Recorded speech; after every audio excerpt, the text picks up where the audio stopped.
Well, hi there. I'm Jian Ghomeshi, wishing you and your family a good holiday period on behalf of the whole Roqe team. As we move into 2024, we're giving you a special Roqe series, one that we have remastered and done some editing to. This is a special 4-part series entitled Why Pink Floyd? We bring together some of the biggest names in Persian music culture to examine why the supersized and disproportionate Iranian obsession with the iconic British rock band. Was it the music, the iconography, the concepts, the timing, the lyrics, the vibe? We examine all sides in this series. If you missed it the first time, we hope you'll really enjoy this slightly updated edition. We'll be back with a brand new episode of Roqe on January 4th, and you can access all of our older episodes and programming at roqemedia.com. In the meantime, here, now, is Why Pink Floyd, Part 1.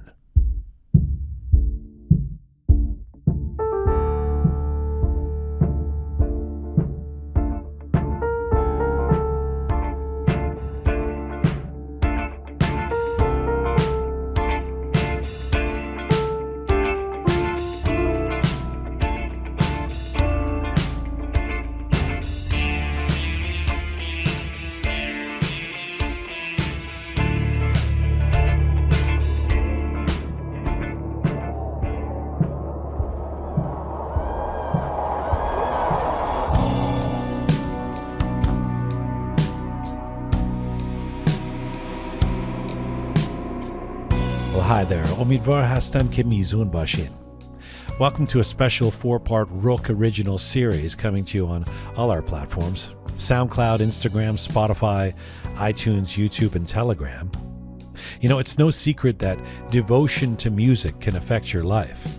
A favorite artist can end up serving as the soundtrack to your days on Earth. So what happens if a larger group of people, say much of the urban population of an entire country, becomes devoted to a rock band? Surely it can have an impact on the fabric of a nation. Pop culture is now the lingua franca of the world. Maybe rock music can be a panacea, an inspiration, an escape, or even a lifeline for a turbulent place. Let me introduce the proposition here, because the question is a simple one. What recipe of ingredients formulated the secret sauce that would lead the songs of a classic British rock band to weave their way into the cultural DNA of the Iranian people? How did a complex group of English musicians, initially peddling ambient sounds and psychedelia, become idols for generations of Persian populations inside an officially designated Islamic Republic? Somewhere in the combination of timing, access, long-form composition, sonic inventions, anti-authority messaging, and philosophical lyrics, Pink Floyd resonated. And it still does. It turns out it's a very Persian predilection. Now, to be sure, Pink Floyd is one of the most beloved rock bands of all time and one of the biggest selling bands ever. That's not a revelation.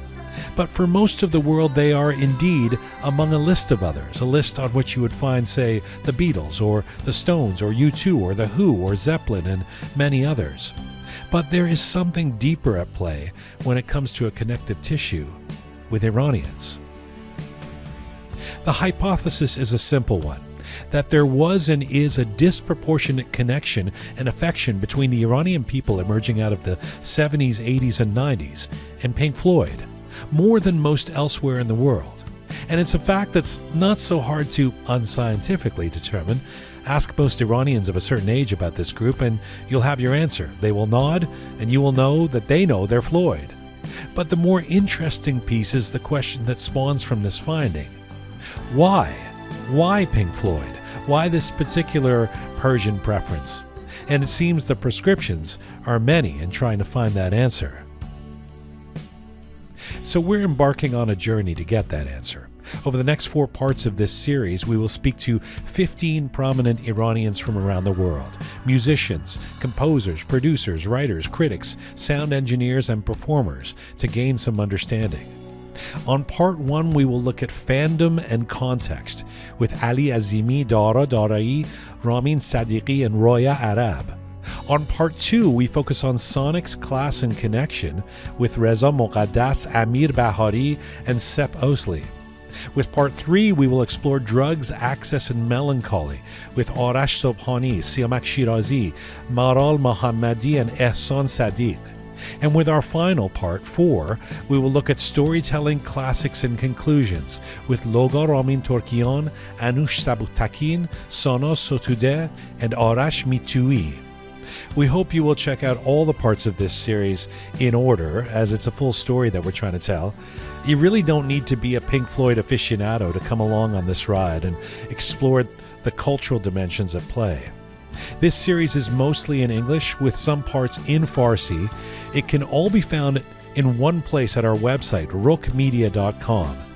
We hope you'll share it, savor it, side with it, send us your thoughts, and we hope we will have come up with some answers for you by the end of part 4. For now, turn up the volume, strap yourself in, immerse yourself in some Floyd. I'm Jian Ghomeshi, and this is a Roqe special, Why Pink Floyd? An Iranian Obsession.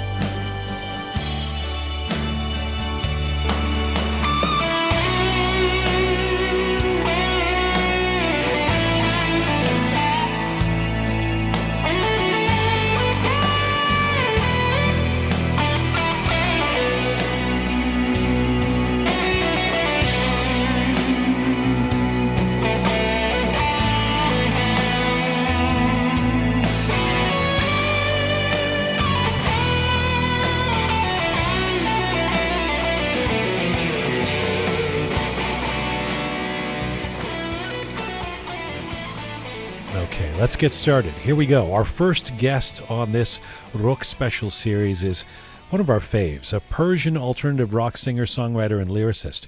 Ali Azimi was born and raised in Tehran.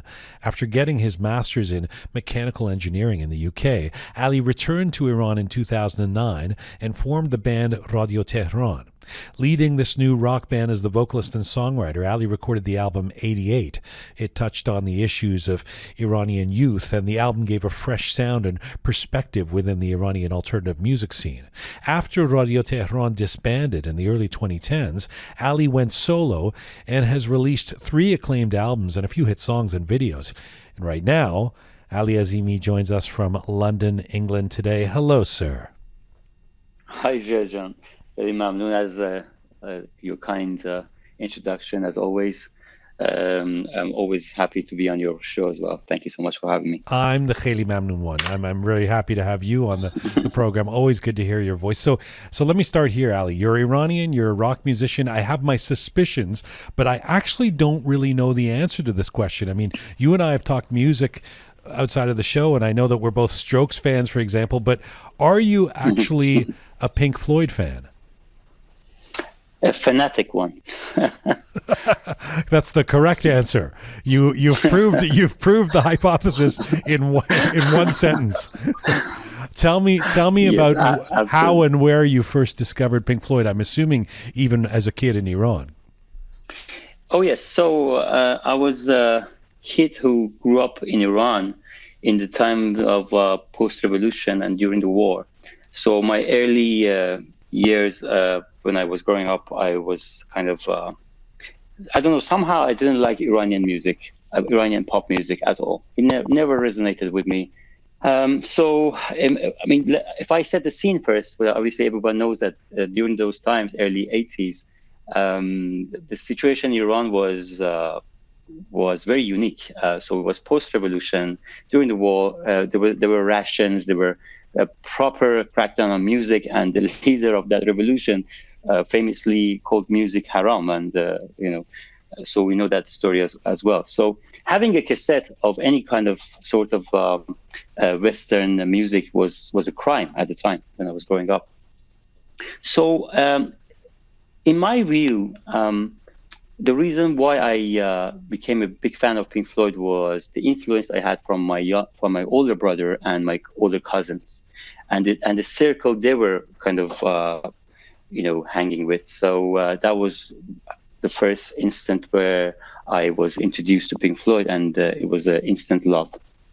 instant crush. Well, so we're going to be asking people throughout this special, throughout these 4 parts, to give reasons for why they believe Pink Floyd resonated so much. And it occurs to me that you've already done the work here. I can ask you in the first person, since you were there in the 1980s as a kid, since you are into rock music, since you are a musician. I accept your point about not being interested in Sonati, classical Iranian music, etc. But why Pink Floyd, which is the name of this special, this series? Why was it Pink Floyd for you, as opposed to the Rolling Stones or the Who or the Clash? What was it that made Pink Floyd resonate so much for you? Well, as a very young teenager, like maybe 10 or 9, I started listening to my mom's and dad's. There was the cassettes. We would call it old songs for some reason, from Shirley Bassey to Tom Jones to stuff like that. And it was okay. I was better than our own pop music, in my opinion, but at the time. And then I was introduced to Beatles. That was a big change in my life. That was a huge change, and I was so fascinated by Beatles. Yes. And I mean, gradually I was introduced to other type of music. I was a big fan of the Police, because my brother was a fan of the Police, and but personally, I mean, somehow Pink Floyd really resonated with me. I mean, I was a weird child. I didn't have a very normal childhood. So my taste was also not to my age. It was different. It was I couldn't even understand at the beginning most of their lyrics, and I have to say, my improvement in my English was as a young kid was actually partially due to my interest in their lyrics. So I would, for example, no, seriously, for example, you learned English through Pink Floyd. I love it. Yeah. I would listen to an album like Final Cut, which I really love, their final album, and I was thinking, who the fuck is Maggie? So I learned. I mean, I improved on my English and also on my general knowledge about the world and the politics and all that. So I realized, okay, this is Margaret Thatcher, for example, and so yeah. For me personally, I don't know why, but to this day, when I listen to Pink Floyd, I say, "What the fuck?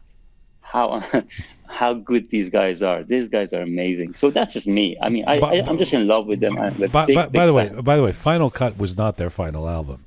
You are clearly, unless you're saying that Pink Floyd isn't Pink Floyd after Roger Waters. Of course, I would say that. Clearly. So you don't accept the David Gilmour. You don't accept the later years. Division Bell and whatever came afterwards were fantastic. I love them, but they're not comparable. Okay. In my view. Do you remember what it was that was so you're that kid in the 80s and the cassettes being passed down? Was it The Wall? Was it Dark Side of the Moon? What was it that, do you actually remember the first time you heard Pink Floyd? Must have been The Wall. Must have been Another Brick in the Wall, I think. One of those songs, or Hey You. Must have been The Wall, because I remember in a very early age, I actually watched the movie by Alan Parker as well, yes, which was not very appropriate for my age. But I was shocked. And it must have been the first songs that I heard must have been from that album, The Wall. So here's where we can get into the thesis or the hypothesis, although I think it's been proven at this point. I'm going to go ahead and say the thesis of this special, which is that, in fact, you described yourself as an oddball, and, well, even as a kid, Pink Floyd was something that I took to. In fact, you weren't an oddball. There were many Iranians, in fact, disproportionately so, Iranians connected with and have this affection for Pink Floyd. So now, speaking beyond yourself, what is your theory about why Pink Floyd has inserted itself into the Iranian cultural DNA? I want to mention a couple of points. First of all, it's a thing of timing, I think. Pink Floyd came, I mean, in early 60s in 60s when Sid Barrett was in the game, and then in 70s they became very famous, and that was right after the revolution in Iran. And if you, I'm not saying that most Iranians understood the philosophical aspects of the lyrics or anti-establishment taste in the lyrics, but somehow it resonated with the people of that era. I think it was an incident because I mean I always when I watched the movie Searching for Sugar Man, for example, I'm sure you've seen it, right? Of course, I love the famous documentary. Yeah. Sixto Rodriguez was a guy probably at the same time as Dylan, who never became famous, but in South Africa he became a huge figure. So I think somebody probably brought Pink Floyd to Iran, or a couple of people brought it to Iran, and with the circles that they had, and the people that they were in, they probably spread that, and it grew like a wildfire because of the certain aspects that it had. But the sound that it had was not too harsh, was not so much against, like it wasn't heavy metal, for example. It was so memorable, it was so nice, and it had this kind of the success of the Wall album, which made it very popular, and it grew like wildfire. Tell me about the sound, because it's very interesting to me. This point about what kind of sound, what kind of musical sound Iranians might gravitate towards. Because when folks make the argument that, well, this the Wall and the career of Pink Floyd is about these anti-establishment lyrics, and that really appealed to people, particularly in the post-revolutionary crackdowns, etc. I think my answer to that would be, well, London Calling by The Clash came out in the same year. I mean, yes, The Wall is iconic, but so is London Calling. I mean, this was like a defiant, you want anti-authority, it's right there. 3 or 4 years later, U2 puts out an album called War with Sunday Bloody Sunday, and with a defiant call against authority and crackdowns and the same sort of thing again. Those albums didn't break through in Iran in the same way. So what is it about musically, sonically, that Pink Floyd has that those bands don't have, or vice versa? I mean, I thought about this question long and hard, to be honest. Right? You're right, because if you want to put your finger on that point, that yes, there were so many other music, other bands which were more anti-establishment. I mean, come on, man, the music, even to this day, is timeless. It is. It's timeless. It is. I think they're fantastic, and I think it's just. I mean, I've been to many concerts by Roger Waters, and I saw Pink Floyd as a whole band, the 4 members of the band, for a very last time in London by luck, when I went to Live 8 festival. Oh, the one time that they reunited. You saw that. Wow. Yes. Yeah, okay. Yes. So I moved to London from Tehran in 2004 to do my master's in engineering. And somehow, very randomly, the heavens worked in my way, and I won the tickets, and I won 2 tickets to go and see Live 8. So I made sure I go in very early in the morning. I was quite actually close to the stage. And I can say to you with certainty, it's not just the Iranians who love Pink Floyd. They played 4 songs in that show. Yes. It was towards the end of it. It was darker. Hang on a second. Hang on. Let me just catch people up to this in case they're not Pink Floyd fanatics. Yes. The deal is that Pink Floyd, the 2 pillars of Floyd, no disrespect to Richard Wright and Nick Mason and even Sid Barrett, the 2 pillars of Pink Floyd are Roger Waters and David Gilmour.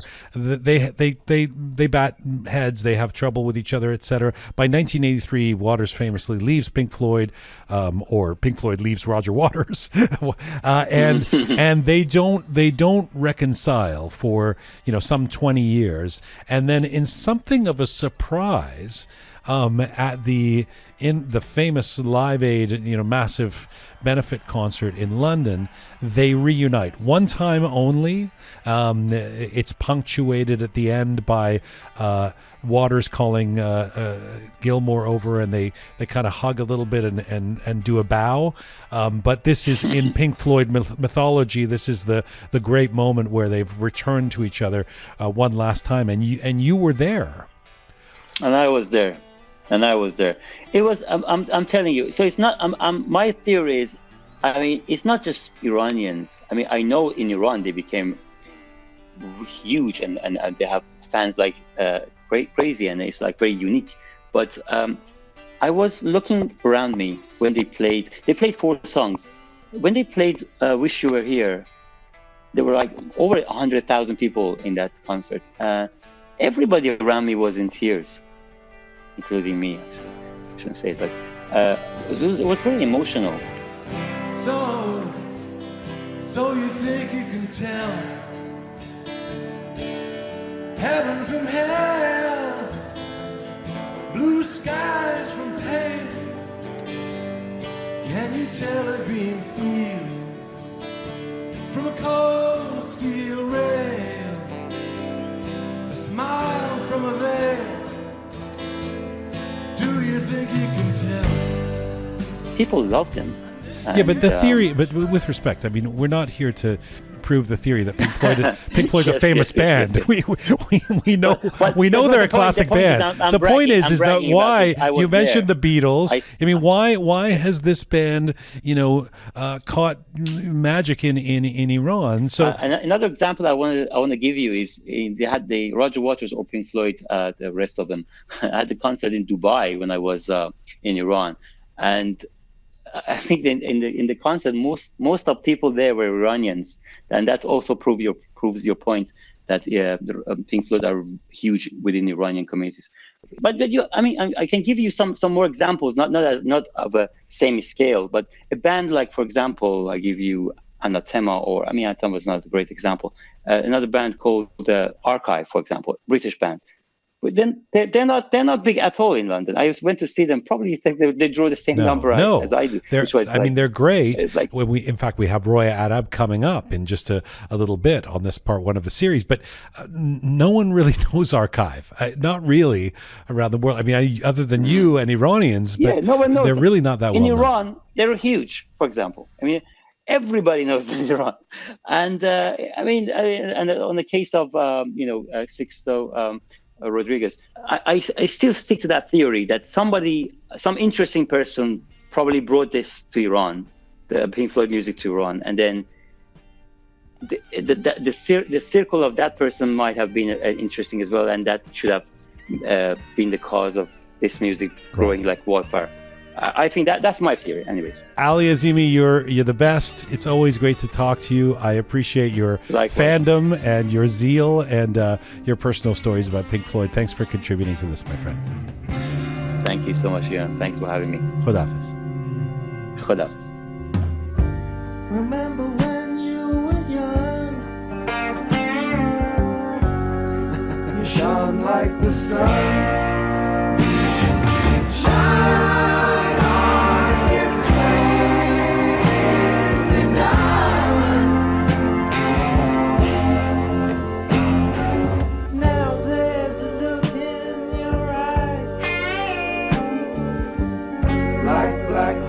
In the sky,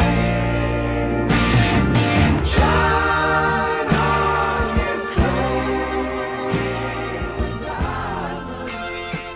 This is a Roqe special. Why Pink Floyd? An Iranian obsession. Coming to you on SoundCloud, Instagram, Spotify, iTunes, YouTube, and Telegram. Also, for all the episodes in one place, you can see them at our website, roqemedia.com. Well, our next guest on part one of this series is a composer, bassist, and bass guitar instructor. He is the co-founder and leader of the fusion band Damahi. Dara Daraee was born in 1978 in Tehran. He started his musical journey at the age of 13 on the guitar. He started playing in an underground band and switched to the bass and has since become one of Iran's most prominent and accomplished bass players. Dara has worked with scores of artists in Iran, composing, arranging, performing different styles of music from Persian rock, jazz fusion, alternative and pop to theater and film soundtracks. And right now, Dara Daraee joins me from Tehran. Hello, sir. Hello, Jian. Nice talking to you, and thank you for having me. I'm very glad that we're going to discuss about this subject, which is my favorite subject. It's such a pleasure to speak to you. You're such a great player. You are a bass player, so I have to think that you're a Roger Waters fan on one level or another. But take me back, Dara. Do you remember when you first heard Pink Floyd? Yes, I can remember that. Actually, I was introduced to Pink Floyd by one of my father's friends. I already played guitar for a while, and he gave me this tape and told me that this is an Pink Floyd record. But after some years, I realized that actually that wasn't a Pink Floyd record. It was a Richard Wright's solo album. Oh, wow. And I'm very grateful about that, because Richard Wright is a very important point in Pink Floyd history. The late Richard Wright, of course, he's no longer with us, but it's so interesting that your connection point with Pink Floyd was not the guitarist or the bass player, but the keyboard guy. Yes, maybe. And to be honest, I didn't like it. Pink Floyd was unusual for me at first, so I didn't like it. Then I watched Pink Floyd live at Pompeii video, which was mind-blowing and really attracted me to the band. For the first time, I could be able to see the musicians' faces, and that was very good. And I remember my vision of Roger Waters was from a very slow tracking shot with, you know that. Yeah, I know it. I know exactly what you're talking about. Yeah. Yeah. After a while, when my father passed away, I came across the Wall album, which kind of resonated with my feelings then. Darajan, when was that your dear father passed away? I was 16, so it mid-90s. Yes, yeah. 1994. So at the age of 16, you start rediscovering these iconic Pink Floyd records. Listen, the idea of this special is to try to canvas a bunch of opinion, ask a bunch of different people from different walks of musical life in the Iranian diaspora and within Iran, why they think Pink Floyd has had this connection, why there's such an affection amongst Iranians for Pink Floyd. So you're not just a musician, but you're a musician who's dabbled in various genres. You're a producer, you're an arranger, you have a sense of music. What is your sense of why Pink Floyd has resonated so much? There might be a number of reasons for that. First thing that comes to my mind is the fact that this music is very much attached to the literature. And we as Iranians, in Iranian culture, we are also very much literature oriented. And for Iranians, always literature comes first in terms of listening to music. Also, the whole concept of lyrics in Pink Floyd music is very in touch with human in general. We as Iranians also have experienced these senses of, for example, alienation that, for example, they talk about it in the Wall album, which I believe that that's the most understood Pink Floyd album in Iran. Yes. And also other senses like be a victim or greed and death. These are really common human issues. The other thing, besides lyrics, it's the music itself, which is very simple and very narrative and very dreamy. And also, it's very visual. I used to listen to Pink Floyd with closed eyes and try to imagine all the pictures in the music. Yeah. And so, in general, we love these things. And Pink Floyd music is very simple and complex at the same time. And yes, I think of these two major elements in their music. Let me ask you about the lyric side. A few people have noted, and the kind of poetry of some of the lyrics, or the way some of the lyrics speak to Iranians, especially in The Wall and some of the other prominent records.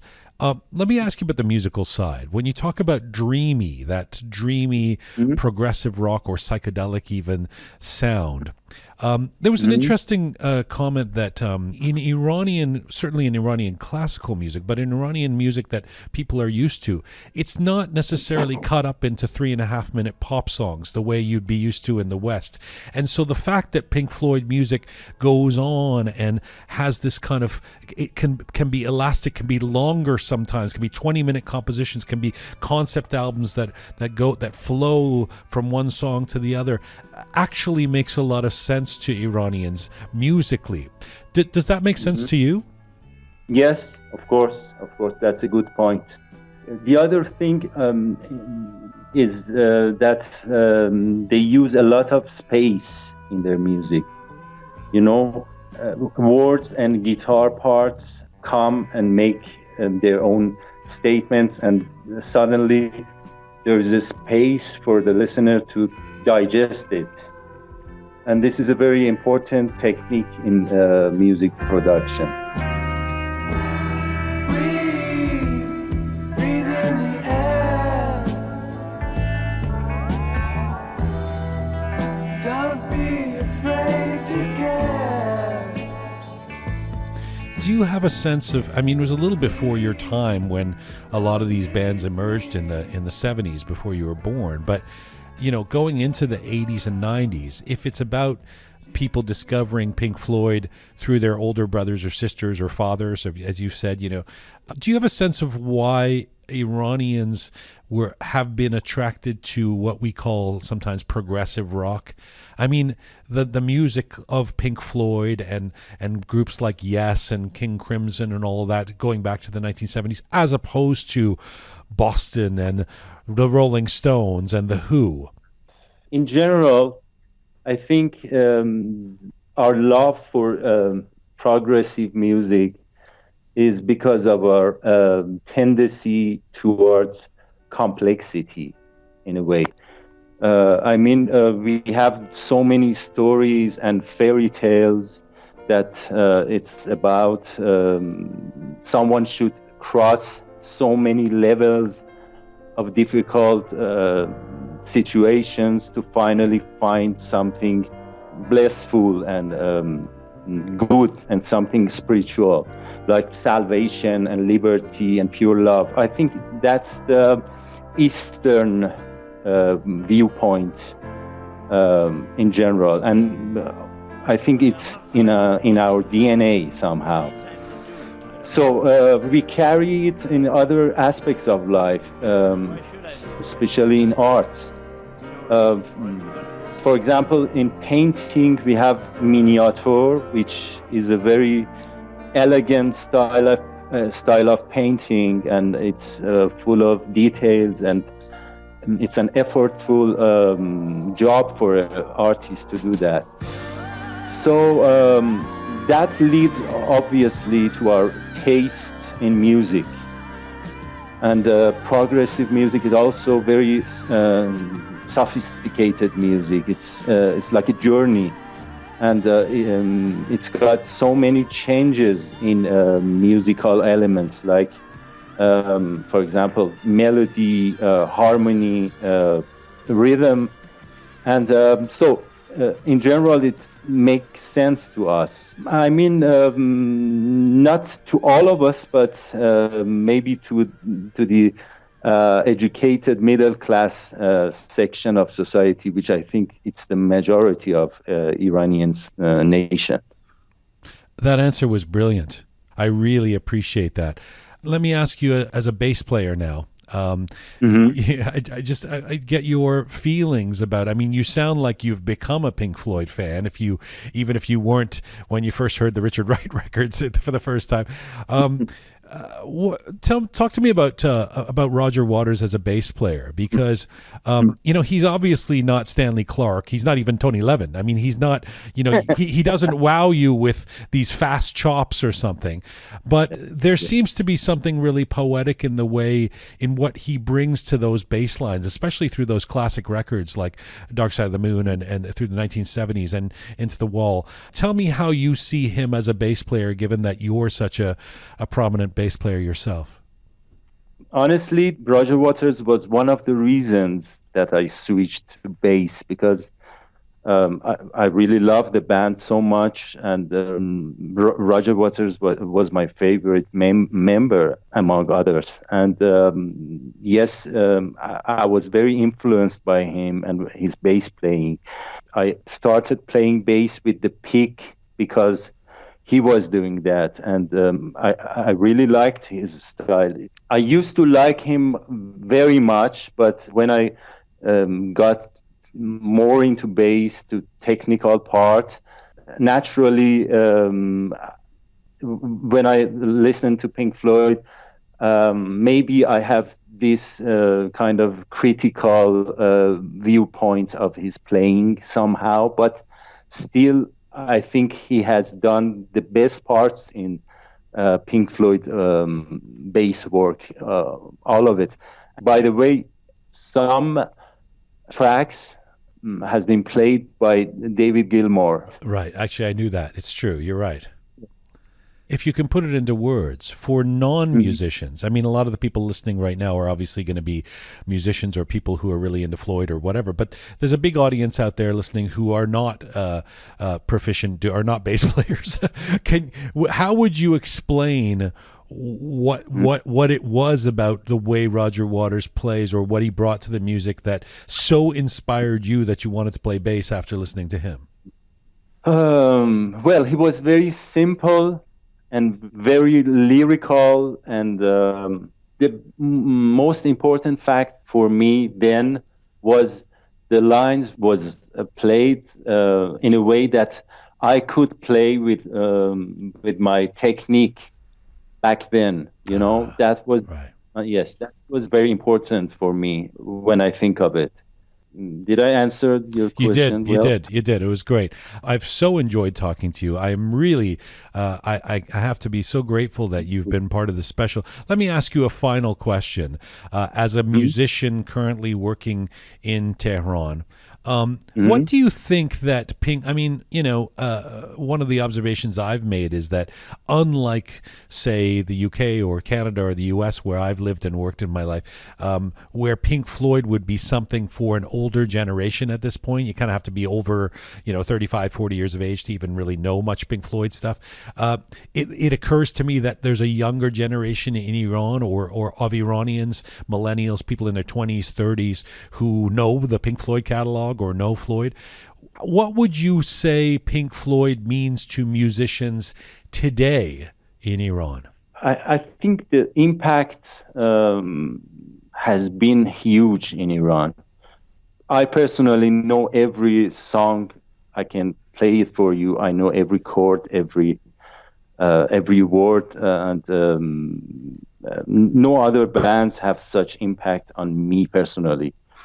And I'm sure that so many other musicians in Iran is like me. And actually, I think the most guitar players in Iran are somehow influenced by David Gilmour. They are buying Stratocasters since 1970 up until now, right. Just because of David Gilmour. So it's an enormous impact. I personally can find their footprints in my different stages of professional career as a bass player or as a composer. And I think of something, maybe it's wrong, but I don't think that before revolution, Pink Floyd was that effective on Iranian musicians. I don't know, maybe I'm wrong, but large impact was after revolution, mostly from early 80s until now. But I can say that by talking to the musicians from that era, I mean, older musicians, which I'm working with, they were in local bands, they were performing in clubs. They were covering songs in clubs, and covering was the trend in that moment in Iran. but not most musicians back then were covering Pink Floyd songs. I don't know why. Maybe really Revolution and the Wall album was the turning point for Iranian society to interest in this music. Interesting. I lied to you because I said that was the final question. I actually now this is the final question, and it's a very controversial question and a very sensitive one. And forgive me for putting you on the spot like this. I don't know if you will ever forgive me, but what is the best Pink Floyd album?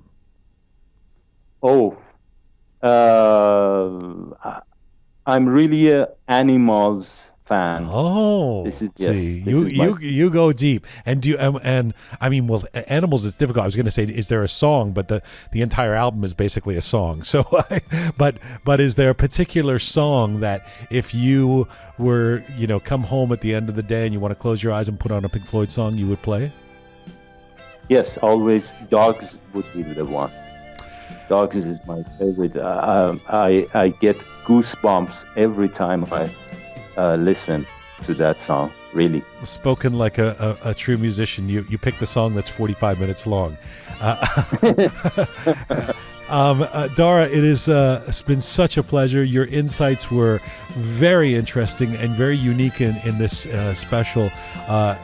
You're a great player. It's great to be in touch, and I hope to see you or speak to you before too long. Thanks, my brother. Thank you for having me. I was very glad to talk to you, and great questions and great points. Thank you. Merci ازم. خدا. Bye bye. خدا حافظ.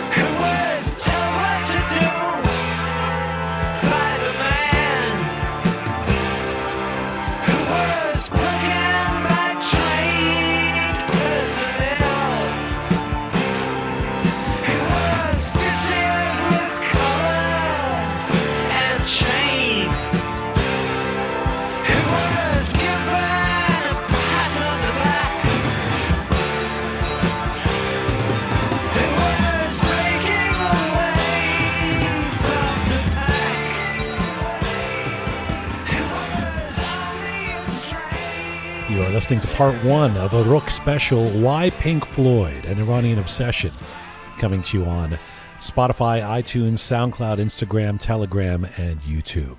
Also, for all the episodes in one place and for all of our other episodes, you can go to our website, roqemedia.com. My next guest is an Iranian musician, a music producer, a record label owner in Iran. He is the founder of Hermes Records, and he's also been the director of the international section of the Fajr Music Festival in Tehran. Ramin Sadighi was born in Vienna to a family of artists. He moved to Tehran in 1978. About 20 years ago, Ramin founded Hermes Records and has also hosted dozens of well-known jazz and world musicians in Iran. He is the co-founder of the Culture and Music monthly magazine, and he's also the founder of the Show of Hands International Improvisation Festival in Tehran, and he's producing 2 albums right now. But first, Ramin Sadighi joins us from Tehran, Iran right now. Hello, sir. Hello, sir. Good to have you on this program, Ramin. Thank you. I know you're a bass player. How aware of Pink Floyd were you when you were growing up in I guess, in Austria and then in Iran in the 1980s? Oh, well, to be honest, I was and I'm still one of the fanatic fans of Pink Floyd, thanks to my uncle who introduced me to Pink Floyd. It was on our way from Tehran to the Caspian Sea in the mountain road, and he played me the Metal album and that famous piece Echoes. Right. And I still remember I was at that time, I think 5 years old, and that middle part of that piece, which were only sound effects, it was so scary to me that I couldn't sleep for a couple of nights. But since I think that time, I got connected to Pink Floyd, and that love relation hasn't been cut so far. Wow, not a lot of 5-year-olds discover Pink Floyd. It's a little bit more sophisticated. That is particularly young, so I think you really qualify as a real fan.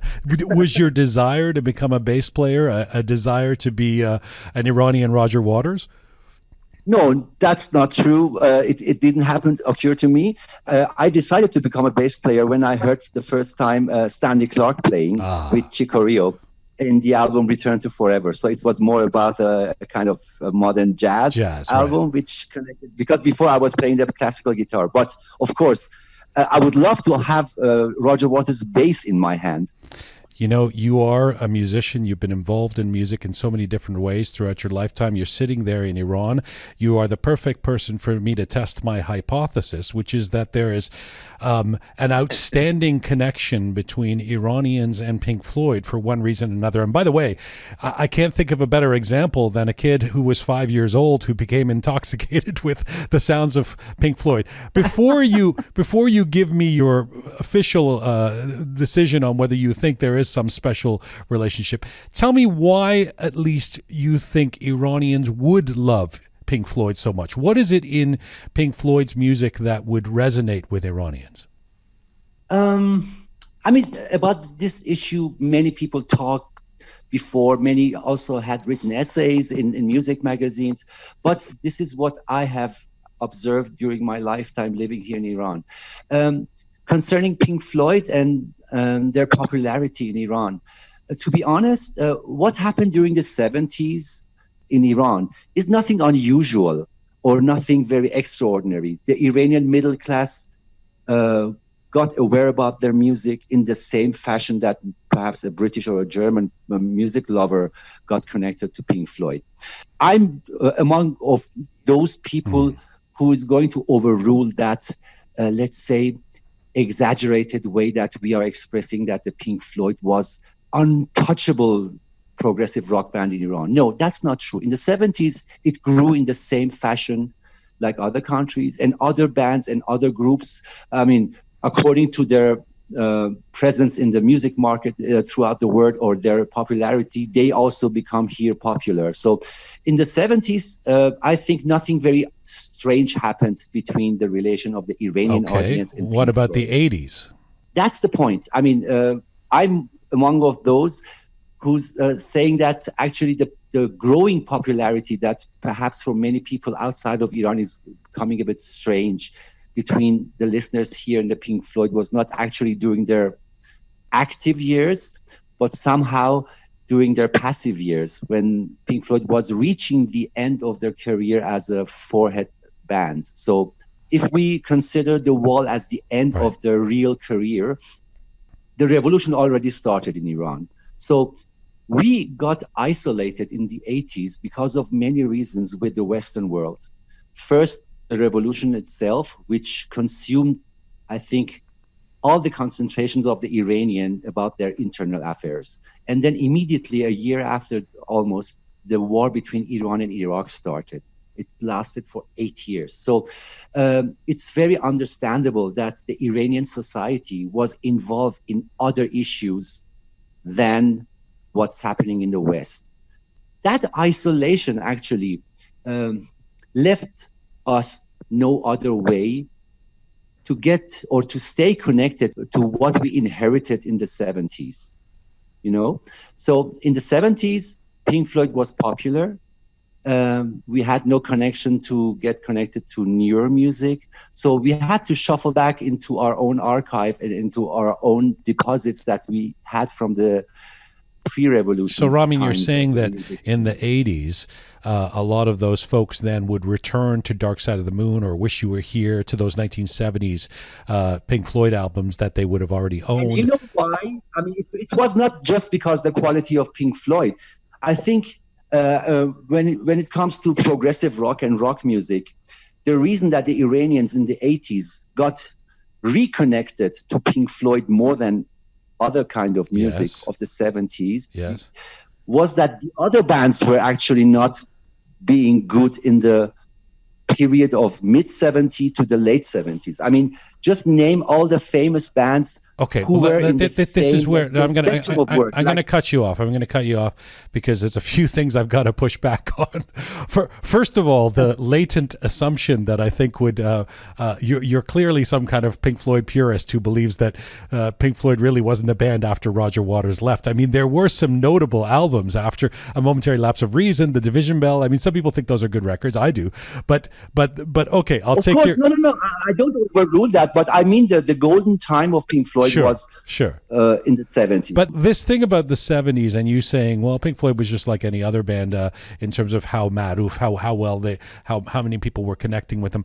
In a moment, I want to ask you about why progressive rock is something that really emerged as something that a lot of Iranians love. Progressive rock in particular, because it isn't really at the top of the list necessarily in, say, North America or in England where I grew up. It was very popular, but it wouldn't have trumped a lot of other genres of music the way it does seemingly with Iranians. Let me say this in terms of pushing back on the Pink Floyd in the 70s just being another band thing. In my lifetime, I guess other than maybe one or two guys I know who were born outside of Iran like me and lived their entire life outside of Iran, I don't think one Iranian has ever come up to me obsessed with the Rolling Stones. I can't remember one Iranian coming up to me going, hey man, is it Exile on Main Street or Some Girls? Which one's your favorite album? Or I can't stop playing Sympathy for the Devil. I mean, the Rolling Stones are probably, usually put next to the Beatles as the greatest rock and roll band ever or whatever. They're certainly as big as Pink Floyd. So there is something in the water when Iranians are responding to Pink Floyd and seemingly have never heard of the Rolling Stones or have very little to say about the Rolling Stones, who were huge in the 1970s. To undermine your thesis, they were huge in the 1970s. That was the golden period of the Rolling Stones.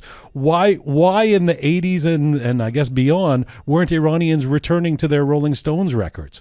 What is it about Pink Floyd? We are going to split our talk into two sections. Let's stick to the first one, which you mentioned about Rolling Stones, and why progressive rock instead of such a enormously famous and great rock and roll band like Rolling Stones. Thank you. Yes. I mean, this is something that I think goes back into our culture. The progressive rock was something new. Starting in the mid 60s, let's say. But the content of the progressive rock music, there was more mysticism in that kind of music compared to what the Beatles or Rolling Stones played. I mean, I'm also a Beatles fan, more than a Rolling Stone fan. And so they were known actually in Iran. But the educated middle class, let's say in Tehran, they got more connected to progressive rock and even progressive electronic music. I mean, not just Emerson, Lake and Palmer, Jethro Tull, Pink Floyd. I mean, Tangerine Dream and Klaus Schulze were as famous here. Right, King Crimson. King Crimson as well. I think this is also a bit connected to our culture, to our literature, and to that mysticism that you may be able to exploit with progressive rock. But with, basic popular rock and roll music, it was quite something ordinary, perhaps. I mean, this is just a speculation. I'm not talking about facts. It's just my understanding or my observation about that circle of people that I was in relation in Iran. So this is nothing very 100% fact-based, but I think it's a bit connected to our culture and literature. So in that part, I can, close the dossier, why Pink Floyd and not Rolling Stone. But if we jump back into the progressive rock part, I think other bands in the progressive rock scene did Pink Floyd a favor that from mid-70s to late 70s, they did not do anything good. I mean, this is also, again, my opinion. If you look back to the albums which got released from 1974-5 up to 1980, Emerson, Lake and Palmer, nothing, just Love Beach, a very bad album, I think, for a progressive rock fan. Talking about Genesis, exactly during the same time, Peter Gabriel left the band, and then they were become three persons, Trick of a Tale, and then they were three albums. These two albums were really not Genesis. When you talk about Jethro Tull's golden years were in the early 70s with Thick as a Brick, perhaps. Kansas in the States, they become more commercial. Doors was not existing anymore. You're talking about Yes, for instance. I mean, Tormato or Going for the One, they were really not the best albums that Yes ever produced and released. So when in the 80s, we had no material to feed our ears from the past years, and whatever was left were actually not really interesting albums, Pink Floyd became more and more popular because they were in the heart of their best releases, like Wish You Were Here, Animals, The Wall. It's a double-sided blade. We cannot give all the credits to Pink Floyd. We can also give a part of the credits to the other bands who were not that much good in their late 70s productions. So, first of all, I love you so much, man. A guy sitting there on the other in Tehran who I could talk about rock with for forever. It's perfect. It's perfect. But here's the funny thing to me. If the argument is that Pink Floyd, and I hear this argument and I want it to be true, right? Pink Floyd is making this mystical, sophisticated, musically intensive, poetic lyrics, kind of deep music. And Iranians are this deep people steeped in poetry, and they want something more profound out of their popular culture, so they're gravitating to Pink Floyd. How do you explain the simultaneous love for mindless, horrible Euro disco music like Modern Talking that the rest of the world never gravitated towards? How do we explain that divide? Very simple. I mean, first of all, if I go to a wedding party, I'd never dance with Shajarian. So fair enough. I will stick to some pop music. And Modern Talking was a very stereotype-based, shallow pop music, which the people had fun with it here. You know, I tell you something else. Even in the rock scene, how come that the Iranians so much like Alan Parsons Project, or how much they like Camel? I mean, I'm quite sure that these bands even are not so much known in England. There's another strange thing. I've been canvassing opinion here amongst Iranians I know, and trying to reach out to people, you know, at least across North America. These would be Iranian expats, people who've come from Iran who live in the diaspora, and asking them. And there's something that's very interesting to me, which is that for the most part, you know, if you are under the age of, I'd say, 35, maybe even 40 in North America, and you grew up here, you probably don't know that much about Pink Floyd, or you know, you might have heard of the name of the band. You might have seen, you know, The Wall at some point or something, but you really don't know that much about Pink Floyd if you've heard of them at all. I could not find any Iranians, including in their 20s, who didn't know Pink Floyd. So that's very interesting to me, because these people weren't around. They're not reliving their years from the 1970s. I mean, these are people who were born in the 90s, right? You must have a sense of why they would know Pink Floyd so profoundly. I think a part of it also is related to the social scene in each country. I mean, you're comparing Iran with the States, where perhaps youngsters are not much knowing about Pink Floyd, let's say. But you have to be honest with yourself. I mean, the marketing system there to promote new products is totally different with what we have here. I mean, we are still...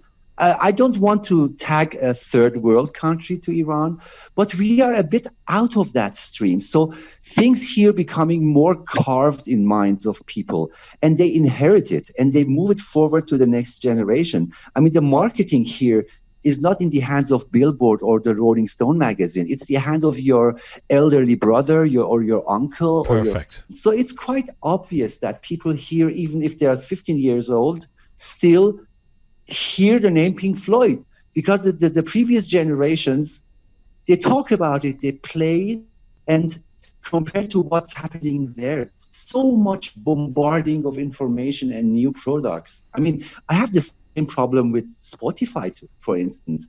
Spotify is feeding you with so much new stuff that you sometimes even forget what you have heard a week before, even if you have liked it. It's true. It's true. So, two final questions. First of all, do you put any credence? Do you think that there is anything to the notion? Some people have argued that because the wall came out at the same time as the revolution, essentially, and because it had this anti-establishment message, that was something that particularly resonated for Iranians in the post-revolutionary fallout. What do you think of that? I have no idea, to be honest. I don't want just to make a statement without having any relation to it. I don't think that The Wall was an important album, even for here, because, we were during rebel times here, change and everything. But I don't think that it had an extra impact for their popularity, or at least I'm not aware of. Okay.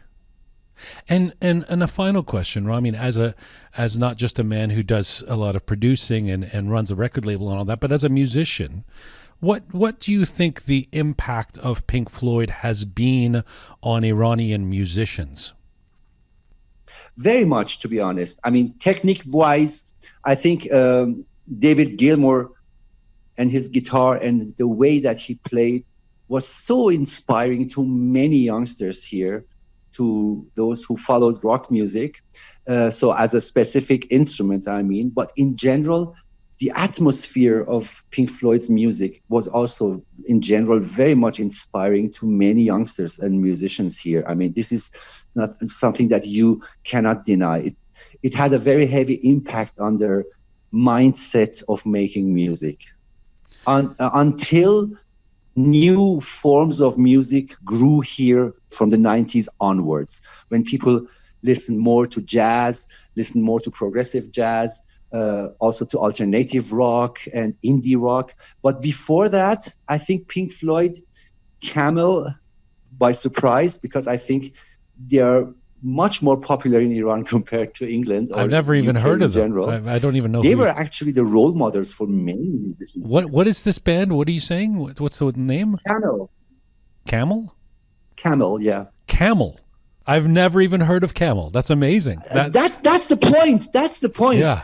They are so popular in Iran that they can fill the football stadium. This is amazing. We've actually found in this conversation, we found a tipping point, a band that was big in Iran that sounds like they're a little better than Modern Talking too. And and that I've really, as a music fan, a musician, a musicologist here in the West, I've never even heard of them. The Iranians are always good for surprises.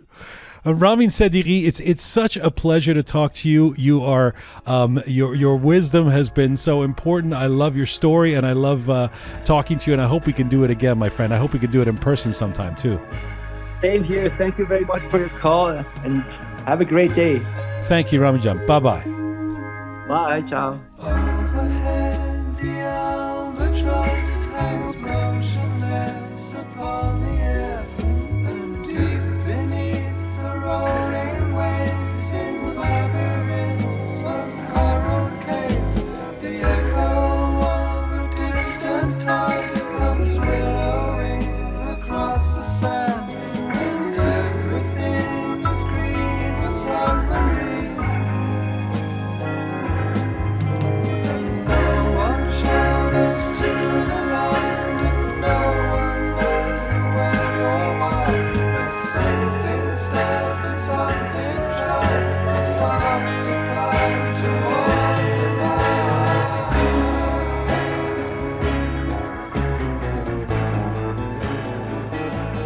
You are listening to a Roqe 4-part original series, Why Pink Floyd? An Iranian Obsession. Our final guest on part 1 of this series is a musician, archaeologist, and curator of cultural events celebrating MENA heritage with a focus on Iran. Roya Arab was one of the original members of the band Archive, releasing Londinium in 1996 before working with artists including Groove Rider, Layla, and Mike Figgis. She then took a decade out of music to study at the Institute of Archaeology, University College London. Since returning to music, she has performed with Iranian musicians musicians such as Puya Mahmoudi, Arshid Azarin, Ashku Shah, and Hichkas. More recently, she has been investigating Iranian film music and what it tells us about the changes in perception of music and musicians in Iran. And right now, Roya Arab joins me from London, England. Hello. Hello, Jian Jan. It's lovely to be here. Thank you for inviting me. Thank you so much for agreeing to be part of this. First things first, are you a Pink Floyd fan? No, but I will say... We're off to a good start. Okay. Come on. You can only get the truth from me. Okay. Well, as I see it, I may, but I tell you what, I'm aware of this sort of massive impact they've had on Iran. So when your people approached me about this, I actually did some research because I find it personally really interesting, the grip they have on the nation as well. So I'm glad of the question. I've sort of approached it a bit academically. I'm glad. I'm happy to have your academic prowess at work here. I should say, maybe we should start off with musical genres, because you were in the band Archive, a group that, has often been identified as being in the progressive rock genre. And this is a style of rock music that Iranians seem to particularly gravitate towards. Why do Iranians, in your view, have an affection or interest in progressive rock, atmospheric rock, fusion rock in specific, more than, say, the rock and roll of the Rolling Stones or the Who? Firstly, if I may be so bold as to just make one slight correction. When I worked with Archive, we were actually a trip-hop band.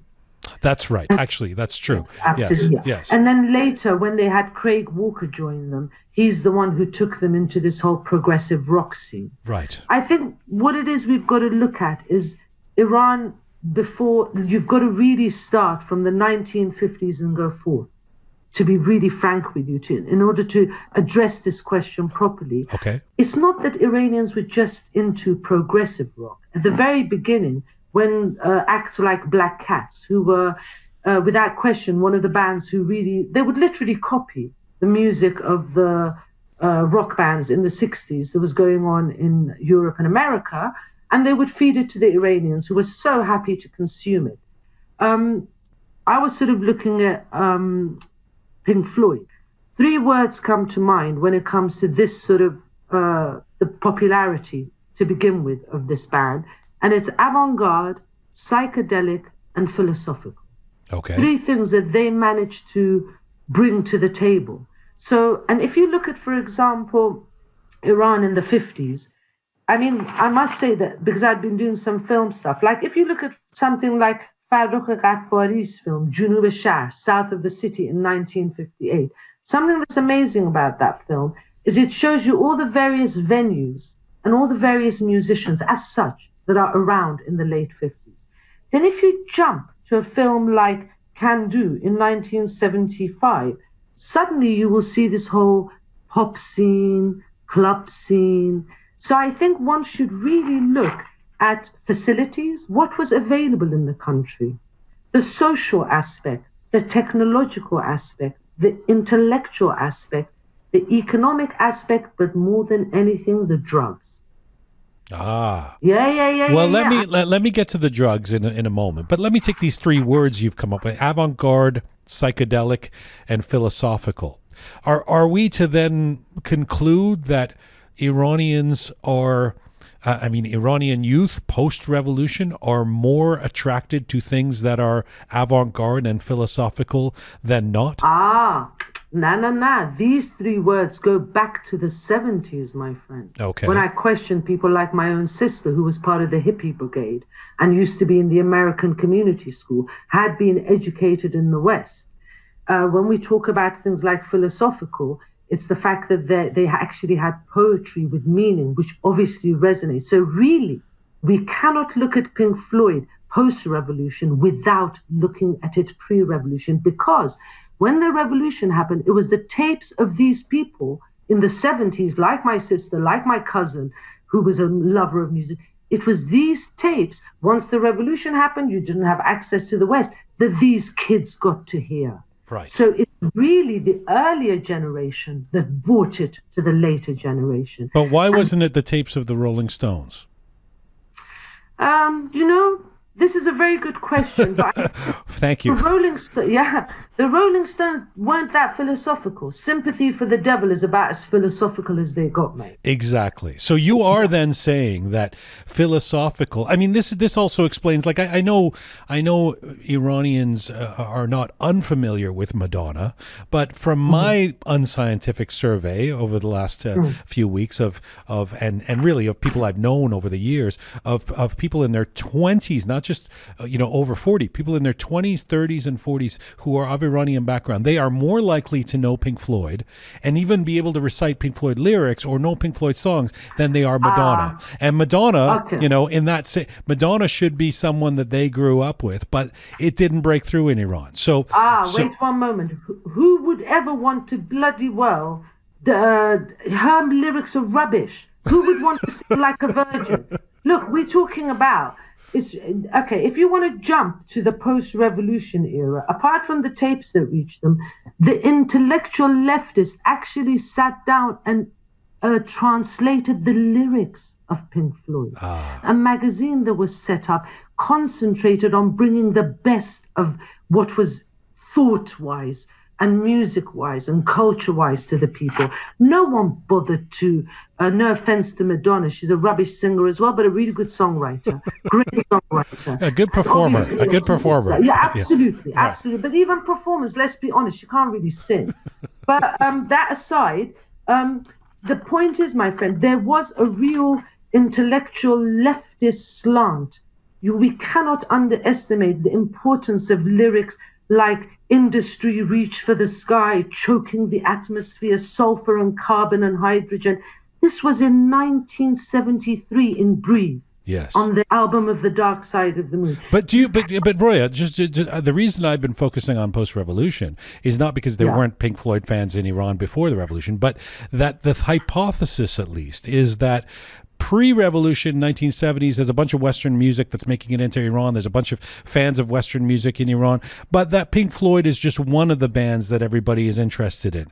But that after the revolution, Pink Floyd sort of zooms ahead and becomes, goes further into the DNA of the Iranian youth than other classic Western rock bands. And that's the question. And of course, does that have to do with, I mean, the game changer in the middle of all that is that the Wall comes out in 1979 and the same time as the revolution. And is that the precipitant then for a great deal more of interest in Pink Floyd, which leads people to go back to their older brother's tapes from 1973?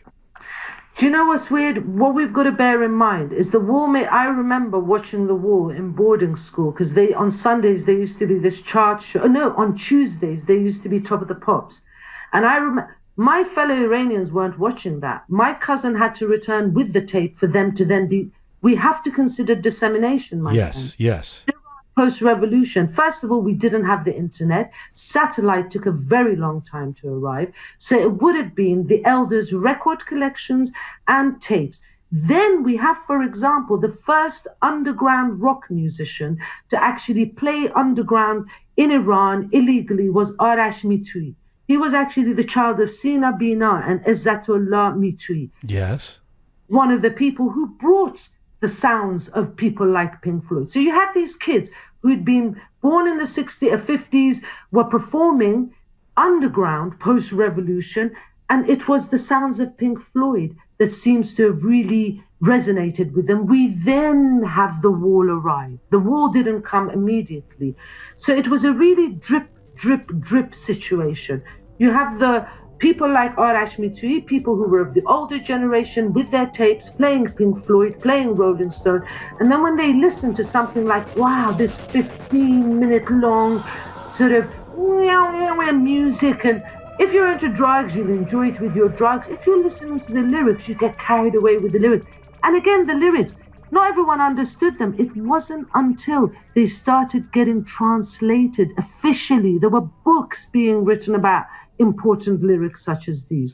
So we can't imagine, in Iran, the wall arrived, and in 1980, everyone was watching it. No, it took them a decade before they got the tapes to them. You know what I mean? Yes, this is all so good. I'm listening. I'm learning. Let me ask you this: when it comes to, because you've mentioned lyrics a few times, and it's clear to me speaking to you. I've known of you for a long time. I've been looking forward to chatting with you, but this is our first time talking. It's clear to me that you don't traffic in bullshit. You're a straight shooter. So let me ask you this: do we, we like to say as Iranians, we had this tradition of, we come steeped in poetry. We have Hafez and Rumi and Saadi dripping off of us. So, of course, we gravitate to philosophical, profound lyrics. Is that really true? I mean, Yes. As I spoke to a bunch of young people, again, because of this, I was really intrigued by the thing. Immediately, one of the first things, let me see, the youth said to me, the words they used, I've got it written down here somewhere. I'm a good girl when it comes to studying. Magical, almost from another planet. Their music resounded spiritual. And one of the things they kept saying is, look, in the East, we do have a more spiritual inclination. And it's true. You look at our simplest pop songs, my friend, something like Hol by Gugush. You sit down and look at those lyrics, beautiful. Yes. So even go to the downtown simple songs like Ey Asemune Kabud, oh you bruised sky, what have I done that for a moment I cannot be saved from this pain? Really deep stuff. And that was our Bazari stuff.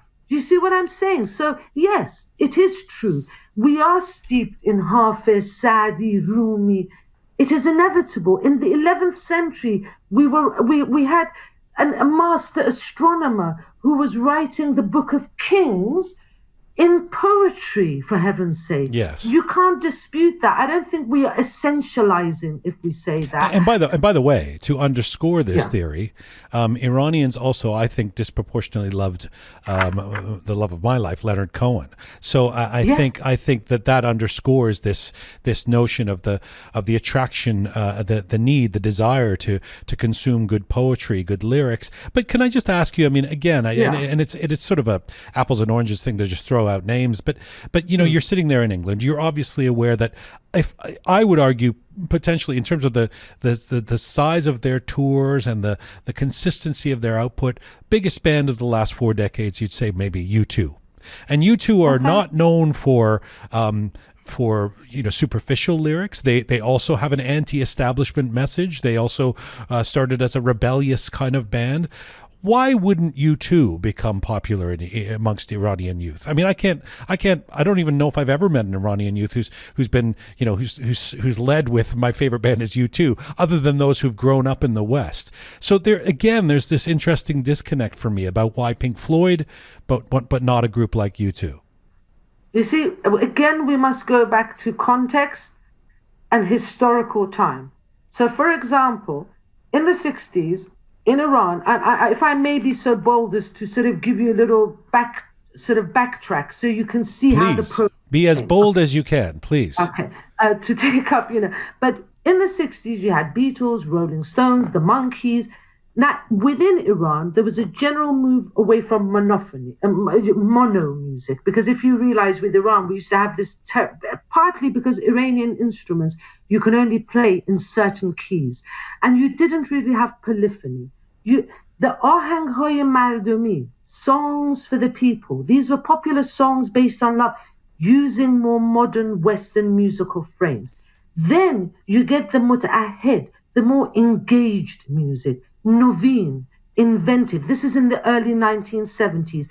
People start hearing Bob Dylan, Neil Young, Pink Floyd, and importantly, towards the end of the 70s, you have the muta'arriz, the e'tiraz, the resistance music. So already we had this background of youth in Iran, firstly through drugs, through social interaction, through the fact that nightclubs increased, through the fact that they had more embassies, foreign workers, tourists. You literally, in Iranian films, can see, because I've been charting how various public venues for music have changed through time. this brings with it, and then you have the young people who, God rest his soul, the last sort of leaders of our country, the Pahlavi family. In that time, you really had a lot of young Iranian students sent abroad. Amongst these who were sent abroad, who were paid for by the government, you had a lot of bloody leftist ones as well. And they're the ones, that time there was no YouTube. So they bring back all this music, it's in the houses, revolution happens. Right. This is what the young people have access to. There is no satellite for me to see YouTube. So I'm going to be consuming the music of my father, my uncle, my older brother. So this is perhaps why a band like U2, if perhaps we'd had MTV in Iran from the minute that it came to be, maybe the Iranian youth would have been drawn to U2.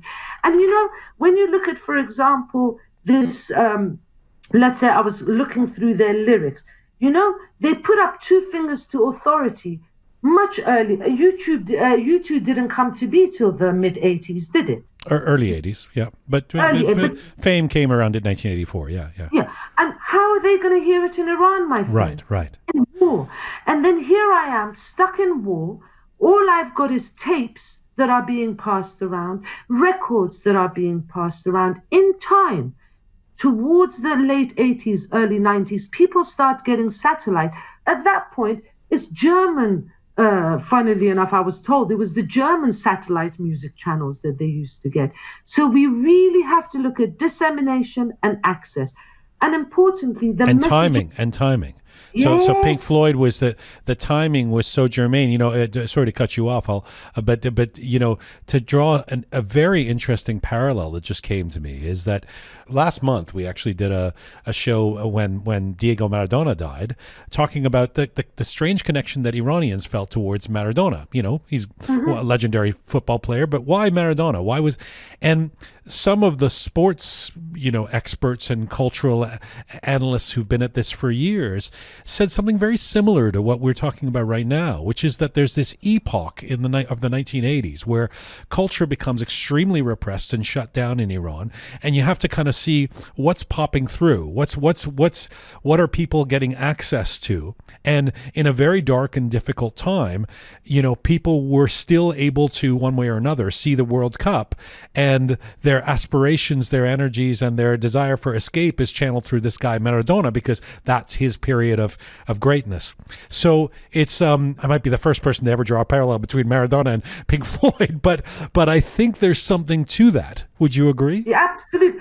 Then you cannot question the ideas of dissemination and access.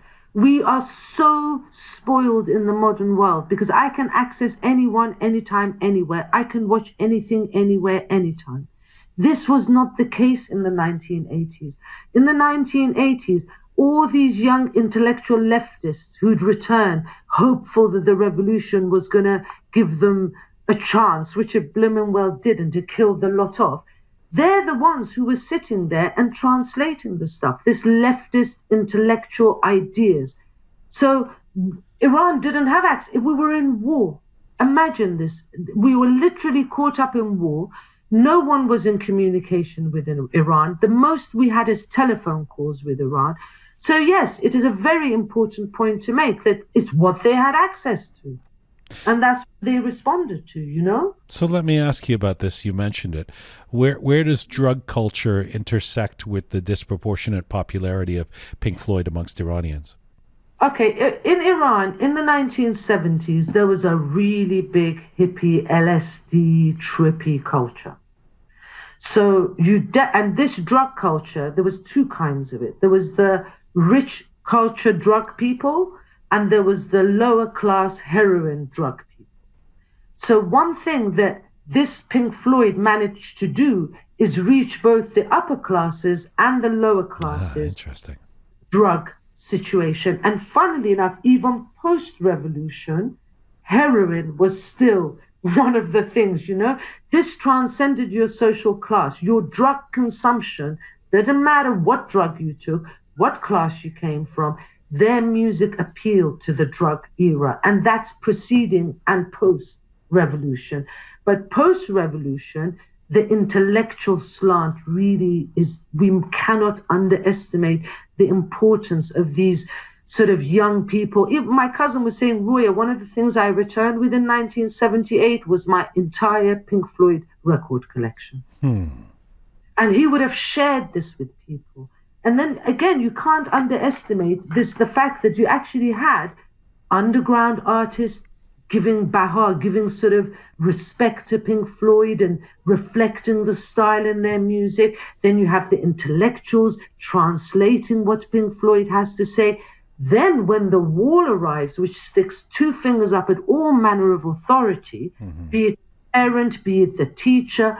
But what I find really interesting is that Pink Floyd, pre-1970s, stood for those who wanted a revolution to displace the Pahlavis. By 2010, in Canada, two young kids sit down with the promoter Roger Walters and write a piece about Ayatollah out. This is a really unique thing for a band to be. For you to be at one point anti one thing and then fighting, being used to fight the very thing you were used to sort of bring about. Indeed. And we have Sepp Osley coming on, actually one of the members of the founder of Blurred Vision, who came up with that song Hey Ayatollah, which became a viral hit, to talk about this in part 2 of our series. Roya, this is what a joy it is speaking to you, and what an education. Let me ask you, just before I let you go, as a musician, I mean, take off the cultural historian hat and put on the musician hat. That's been your bread and butter for so many years as well.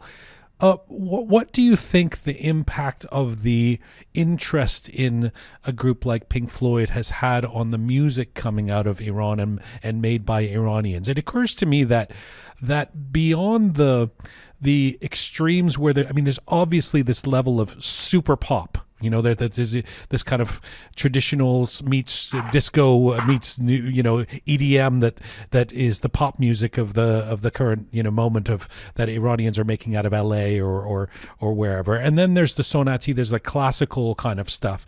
But when it comes to rock or jazz, there's this real appreciation or again gravitation towards, it seems to me, towards fusion, towards progressive kind of complex, sophisticated types of music rather than the classic rock of Nickelback or something.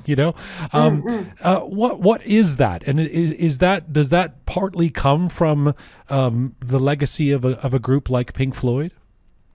Not just Pink Floyd, Santana, Ritchie Blackmore, Deep Purple, Led Zeppelin, and even the Beatles, my friend.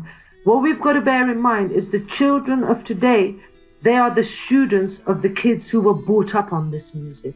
So when, as a young musician today, I speak to the young people like Puya Mahmoudi, who's a brilliant musician, and he says to me, Arash Mitui, Roya, that's who you need to look up. Arash Mitui uses the influences of these important musicians, and the people who then follow him are clearly impacted by this. If that sort of answers your question. It does, and you're not the first one to mention Arash Mitui. In fact, we've got him coming up on part 4 of this series. What a pleasure. Thank you for this. I'm not going to let you off the hook. I want you to come on to tell so we can do an interview about the life story, the incredible work of Roya Arab as well. But on Pink Floyd, this has been such a pleasure. خیلی متشکرم. Merci and thank you. خیلی من از شما خیلی فارسیت با نمکه. فارسی من لچه خیلی خوبی دارم هیچی نمیفهمم ولی میتونم. Well, it's a delight to meet you with your dodgy Iranian accent, love. Thank you. Talk to you soon and khudafez. All the best, my lovely. Bye-bye. Bye, dear. Bye-bye. Out there on your own, sitting naked by the phone, would you touch me? Hey you, with your ear against the wall, waiting for someone to call out, would you touch me? Hey you, would you help me to carry the stone?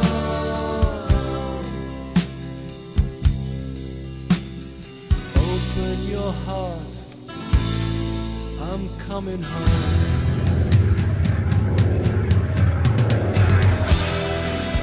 This is Full Time for part one of our special series, Why Pink Floyd? An Iranian Obsession. This part was dealing with fandom and context. Part two, we address sonics, class, and connection. Remember, you can find all four parts of this series at our website, roqemedia.com, where you can also find our other episodes. Subscribe and become a patron to support. Thank you so much for listening to us. Thank you for sharing our content, and thank you to the whole Roqe team for working on this.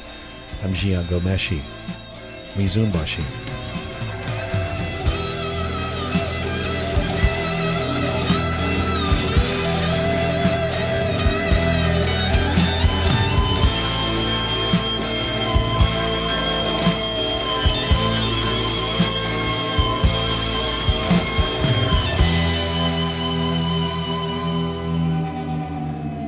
But it was only fantasy. The wall was too high, as you can see. No matter how he tried, he could not break free. And the worms ate into his brain.